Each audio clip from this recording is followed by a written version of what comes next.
Do programa Diálogo Cósmico, Namastê, pessoal da Rede Gubef de Nova Iguaçu, Rio de Janeiro, estado do Rio de Janeiro, pessoal da TVJ de São Tomé das Letras, pessoal da Reunindo Bem aqui do Marco Chiorato, São Paulo.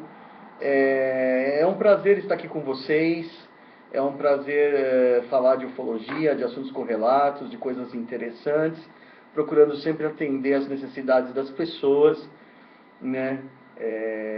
E chegar a alguma espécie de conclusão com relação à ufologia. Não existe verdade em ufologia. Você vai saber verdade. Nem depois que você morre você sabe a verdade. Mas, vamos dizer, chegar mais perto, não ser viajante, não ser, assim, simplesmente supor coisas com base em intuições interiores, apenas ir juntando as peças do quebra-cabeça até formar um quadro. É assim que a gente faz ufologia. A ufologia é uma eterna investigação, né? A ufologia ela não pode se basear num princípio que eu acho. Tem que ser assim. Os ETs têm que ser assim. Eles são assim porque eu digo que são assim, ou são assado. Eles são o que eles se mostram ser. Eles são o que a gente descobre que eles são, né? E muitas vezes o que eles são nos surpreende. E a gente pensa que sabe o que o ET é, o que o ET faz, e você descobre uma nova faceta da coisa e cai do cavalo, e descobre que não era bem aquilo que você achava. Eu vou responder hoje para um rapaz de João Pessoa, o William Fialho, tá? Ele é um rapaz de João Pessoa, ele me mandou uma sugestão, eu achei interessante, estou aqui acatando sobre um tema que eu tinha esquecido, né? Mas é um tema de muito interesse, porque existe uma coisa muito interessante em ufologia, né? Um dilema, um debate muito grande sobre a maldade ou não maldade dos ETs, violência ou não violência dos ETs. Por exemplo, quando a gente fala do caso Colares lá no Pará, aquilo foi uma violência do ET contra o ser humano, contra aquela população pescadora lá em defesa, que os ETs chupavam o sangue das pessoas, punham aparelhos que chupavam o sangue, ou o caso Guarapiranga, aquele homem que foi morto, foi realmente morto por ET, foi morto daquela forma horrorosa, picado vivo, né? Teve o seu ânus retirado, parte da cara retirada, tudo em vida, né? Está provado que a gente não sabe se foi um crime hediondo de vingança de criminosos ou se foi até hoje uma coisa feita por extraterrestre, né? Não me diga que aquilo foi feito por abutre, porque o corte do cara é perfeito, o corte do ânus é perfeitamente circular. Eu acho difícil o animal ter essa precisão. Eu não consigo acreditar nisso. Então, por exemplo, a questão se o ET mata ou se o ET faz mal ao ser humano deliberadamente, né, é muito debatida e muito controversa. De um lado, você tem pessoas como o professor Laércio Fonseca que defendem que os ETs jamais fazem o mal, né? Até posturas totalmente paranoicas com relação aos ETs, como você vê em Icke, David Icke, ou como você vê, né, naquele senhor lá. Outras pessoas que você vê que tem uma postura muito negativa com relação aos extraterrestres, com relação aos reptilianos, com relação aos greys, com relação a isso, com relação àquilo, tudo é mal, tudo é maldade, tudo é horrível. Isso começa um pouco no David Jacobs, né? Que falava que os greys só faziam uma coisa para seu benefício próprio, que eram as abduções com fins genéticos, né? Então, assim, por exemplo, existe uma porcentagem, né, de bem e mal aparente, ou pelo menos de violência, né? Quer dizer, aí você pode entrar com algumas coisas, assim, por exemplo, do tipo, mas a violência contra o corpo físico não importa. Não importa, né? Quer dizer, a violência é essencialmente contra o corpo físico, já que o espírito não pode ser lesado por nada, né? Agora, uma coisa que eu gosto muito daquele postulado do Hermes Trismegisto, né? O que existe aqui embaixo existe lá em cima. Então, por exemplo, os sentimentos de bem e mal, de violência, de paz e amor, etc., se reproduzem nas escalas do universo. Eles existem nos animais. A gente vê que nos animais existe a violência, mas existe a compaixão. A gente vê que nos animais existe a proteção de um animal pelo outro. Também existe a função predatória de um animal com relação ao outro. Existe a inveja de um animal com relação ao outro. Quem já tem cão, gato, já viu isso. Ciúmes de um animal com relação ao outro. Cobiça, predominância, né? Então a natureza toda, o que existe no homem que é feio e bonito, não é exclusivo do homem, né? O que o homem tem, o universo inteiro tem. Assim como o universo tem aquela tabela periódica dos elementos, carbono, molibdênio, tungstênio, nióbio, tem todos esses metais na Terra, e tem no espaço, em outros lugares, em outros planetas, em outros sistemas, em maior ou menor abundância, maior ou menor abundância de ouro, maior ou menor abundância de cádmio, maior abundância de hidrogênio, de hélio, de metano, né? Então o universo ele foi feito, vamos dizer, por Deus, vamos admitir a existência de Deus, foi feito com os mesmos bloquinhos, ou com as mesmas tintas. Tá? Pelo menos essa galáxia nossa aqui, ela é feita toda com mais ou menos as mesmas coisas. Né? Aparentemente, tanto que você consegue adivinhar, por exemplo, os astrônomos conseguem avaliar planetas distantes da galáxia e dizer, olha, ali tem água, ali tem... parece com a Terra, tem isso, tem aquilo. Por quê? Pelo desvio das cores, pelos gases, entendeu? Então, por exemplo, essas suposições que os astrônomos fazem baseiam-se na física terrena, na tabela periódica dos elementos terrena, né? E também, vamos dizer que no mundo espiritual também, a gente pode usar a mesma lógica para se orientar, que as emoções terrenas, o Buda falava de 106 emoções, 53 emoções positivas, 53 emoções negativas. Eu adoro essa brincadeira do Buda. Então existe a generosidade, a mesquinheza, existe a bondade e a maldade, existe a preguiça e a atividade, existe vamos supor, os ciúmes e a indiferença. Existiam 53 opostos que o Buda colocou. Existia a meditação e a agitação, existia o ódio e o amor. Ele criou lá uma lista. Tanto que no Ano Novo Budista, especialmente no Japão, isso é muito visto, os sinos tocam 106 vezes. Por quê? Porque são as 106 paixões mundanas, como o Buda falou. 106 paixões mundanas, que seriam, vamos dizer, as 106 emoções pelas quais o cérebro pode vir a passar durante um ano, né? Então a gente tem dentro de nós em maior ou menor quantidade, todos esses 106 elementos que o Buda coloca. Algumas pessoas têm quase nada de bondade, ou têm quase nada de generosidade, ou têm muita generosidade, ou têm quase nada de meditação. Eu, por exemplo, sou uma nulidade em meditação. Eu sou extremamente agitado, emocional, temperamental, cabeça quente. Não sirvo para ser monge budista nunca, entendeu? Uma vez me convidaram, eu dei risada. Eu, monge budista, é a última pessoa do universo, né? Você vai chamar alguém que é a reencarnação do reptiliano para ser monge budista. É bem difícil. Eu vou responder aqui a pergunta do menino, oh meu Deus. Bom, o rapaz que eu estou respondendo a pergunta agora, o Walter Fialho, né? Walter Fialho, é isso? Peraí, vamos ver. Ele fala para mim que ele quer saber sobre o caso das montanhas da morte. Que são essas montanhas da morte? É o caso Dyatlov, tá? Dyatlov, D-Y-A-T-L-O-V, Dyatlov, tá? Passo Dyatlov, Montanha dos Mortos. É um lugar lá na Rússia, né? De péssima reputação, entendeu? É um lugar que uns montanhistas russos resolveram enfrentar, né? E o Passo Mandiatlov, eu vou ler um pouco o que está escrito aqui no blog, tá? Eu encontrei um blog que fala sobre isso. O blog, inclusive, se alguém tiver interesse, é Abduvido, né? Duvido, é William Fialho o nome do rapaz. Duvido, é o nome do blog.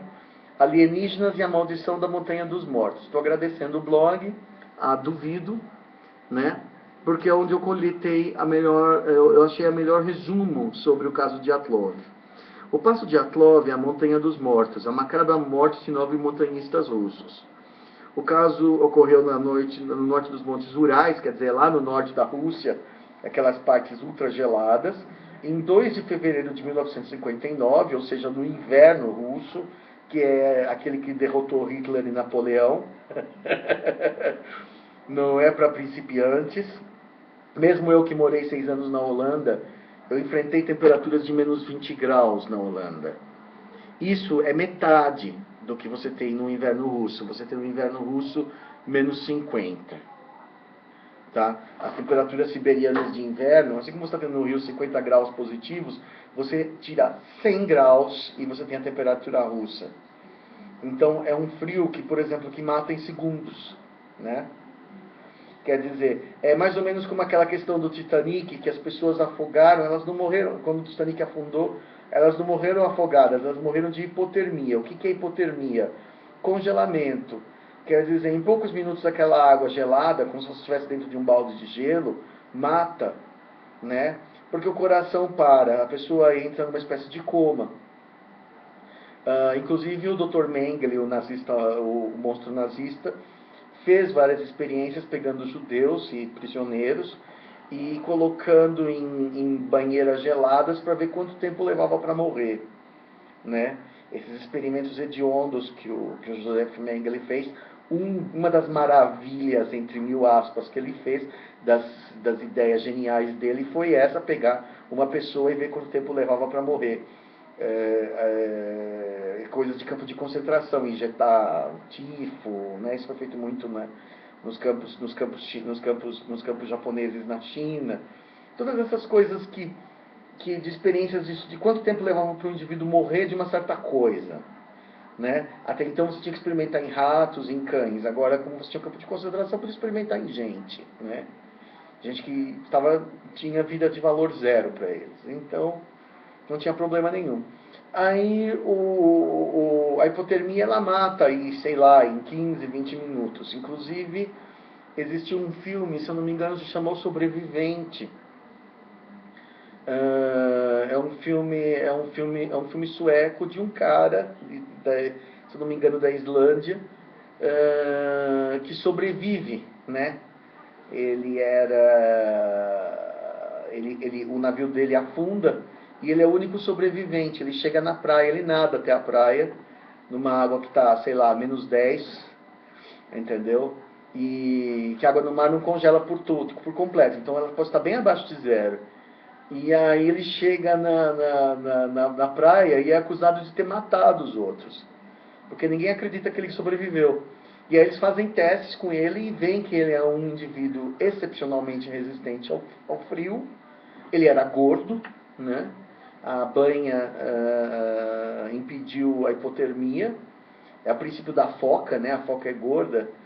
Tanto que eu sinto muito mais calor do que outras pessoas por causa da minha obesidade. Entendeu? As pessoas gordas sentem muito mais calor. Mas então, e aí ele chega, aí esses caras do caso de Dyatlov, né, eles já tinha, aquele lugar já tinha má reputação, eles já tinham sido aconselhados a não ir lá, né. Inclusive tinha uma história desse meio Triângulo das Bermudas em 1991. Em 91, mais recentemente, caiu um avião lá, o lugar tem fama de dar azar. O grupo era formado por uma expedição ao norte dos Montes Urais, ligado por Igor Dyatlov. Consistia em 8 homens e 2 mulheres, a maioria estudantes do Instituto Politécnico de Ural, atualmente Universidade Técnica Estadual de Ural. Mas uma das mulheres não prosseguiu por problemas de saúde, sorte dela.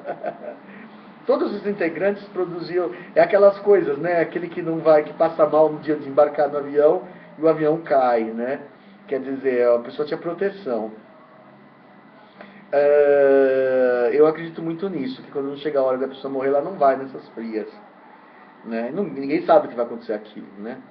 Todos os integrantes possuíam experiência de excursões de esqui e expedições de montanhas. 10 dias depois, os aventureiros não chegaram ao seu destino. Quer dizer, era para levar 2, 3 dias, eles levaram 10 dias e não chegaram. Aí as equipes militares de resgate começaram a fazer buscas na área, porque começou a demorar demais.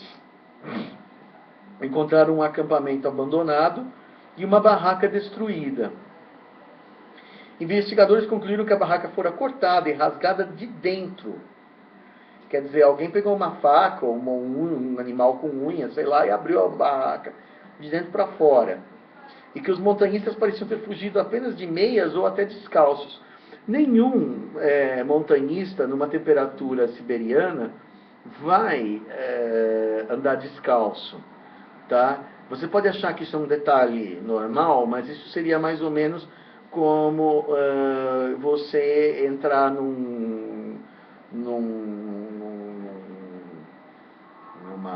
como você ir para o espaço sem roupa espacial. Quer dizer, isso para eles era assim, realmente pedir para morrer. Em 26 de fevereiro, as equipes de busca encontraram o equipamento abandonado. A barraca estava arruinada, um conjunto de pegadas seguiu até a margem do bosque próximo, cobertas de neve após 500 metros. Na beira da floresta, sobre um antigo pinheiro, foram encontrados os restos de uma fogueira, juntamente com os primeiros 2 corpos, descalços e usando apenas roupa de baixo. Jamais você veria os alpinistas andando com roupas de baixo, eles estavam dentro da tenda dormindo, né, quando eles foram surpreendidos. A busca pelos 4 esquiadores levou mais ou menos 2 meses. Eles foram finalmente encontrados abaixo de 4 metros de neve, em uma ravina embrenhada na mata próxima. O inquérito foi aberto imediatamente após o surgimento dos 5 primeiros corpos.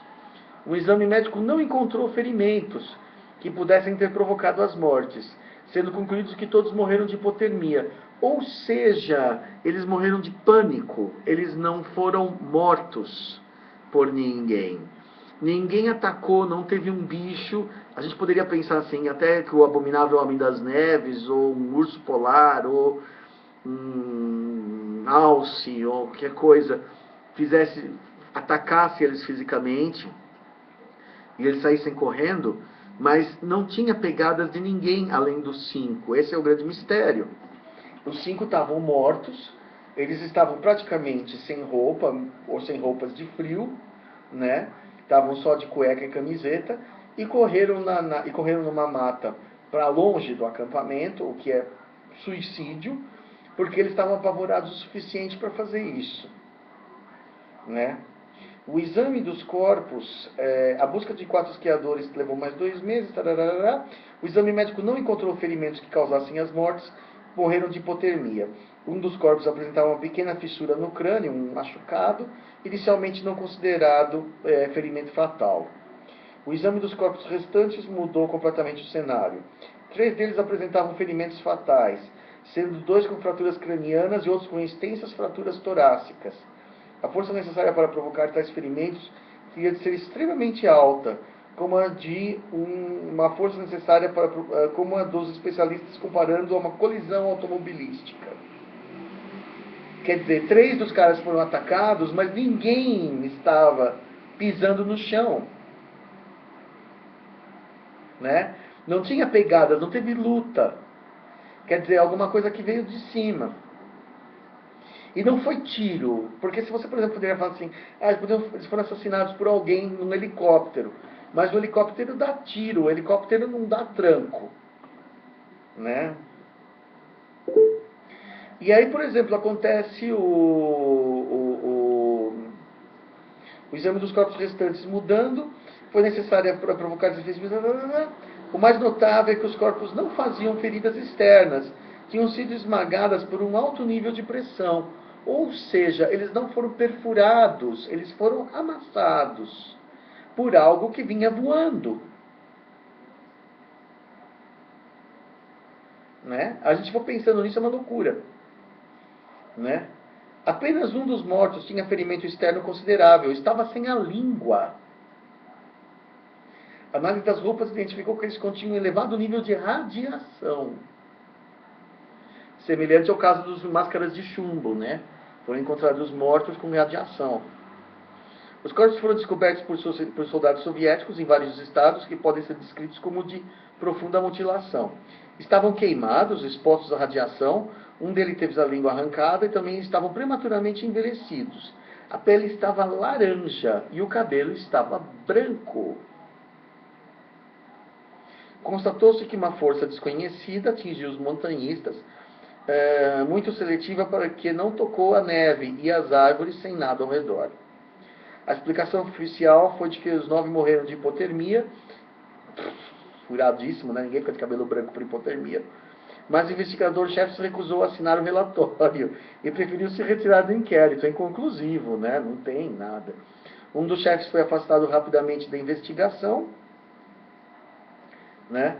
E por ser muito meticuloso, ou seja, está procurando realmente a verdade, e as autoridades queriam mesmo abafar o caso. Rapidamente, os corpos foram enterrados em caixão de zinco para que ninguém os visse.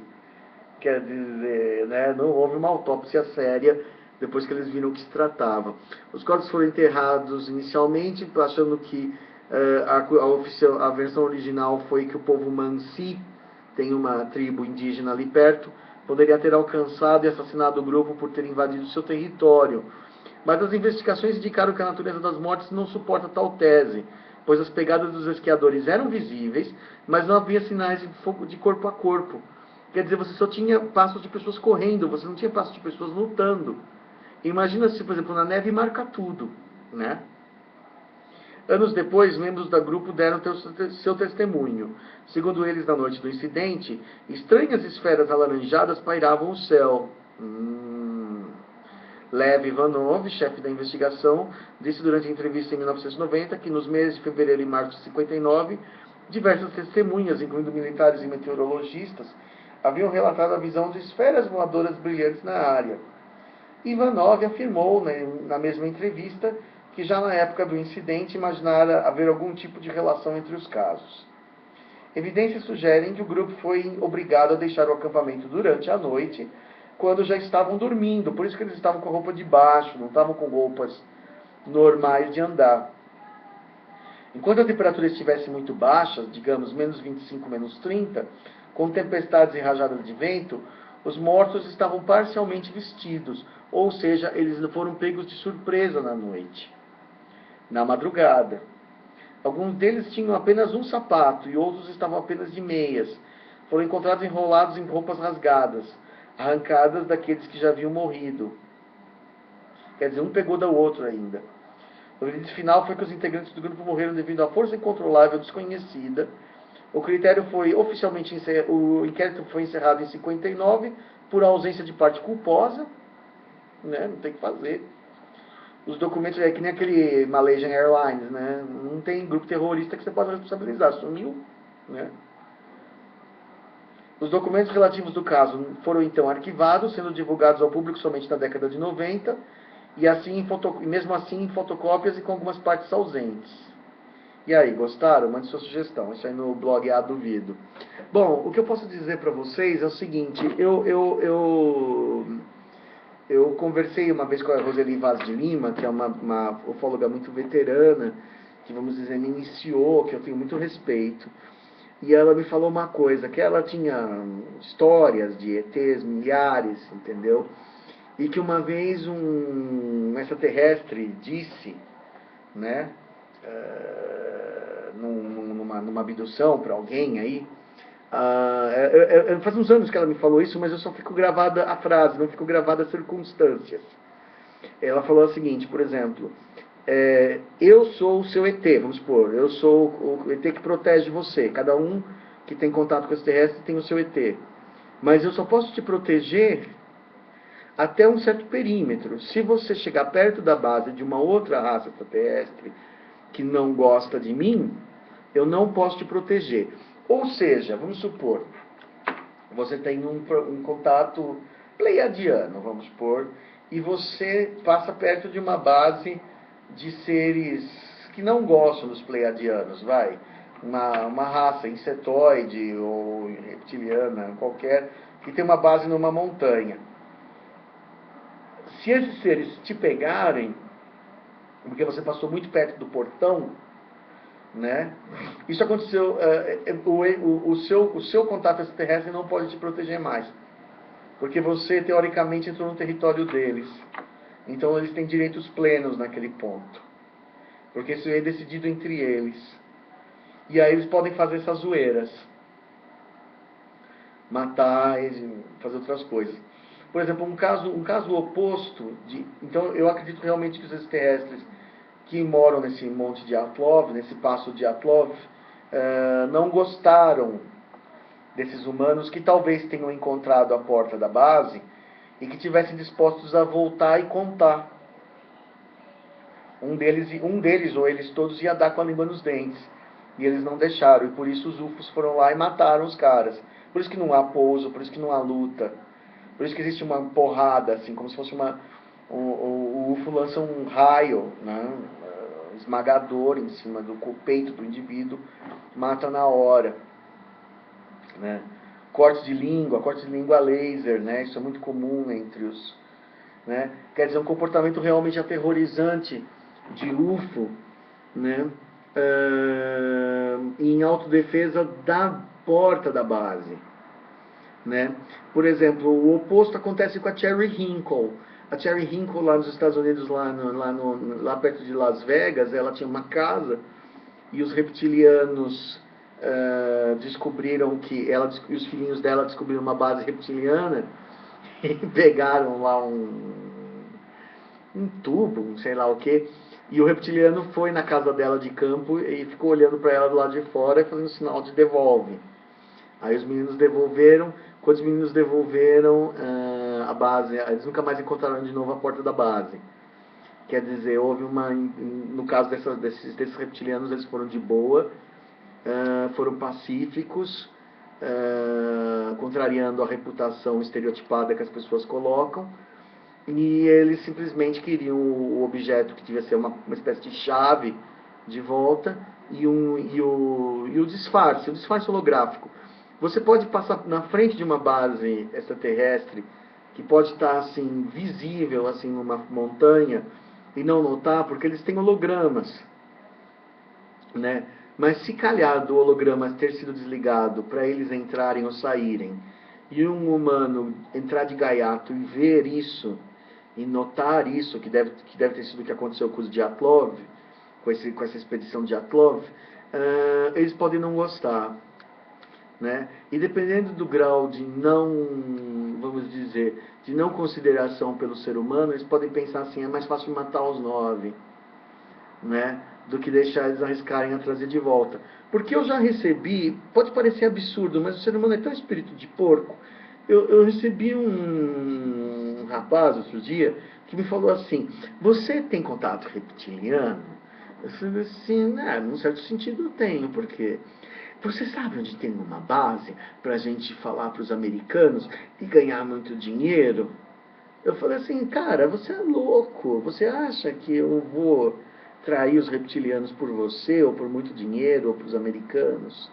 Mesmo que eu soubesse, entendeu? Eu jamais contaria para você. Entendeu? Porque eu respeito os extraterrestres. Entendeu? Por isso que eu tenho contato, e por isso que você nunca vai ter. Entendeu? Porque eles não são bichinhos para você capturar e colocar no zoológico. Tá certo?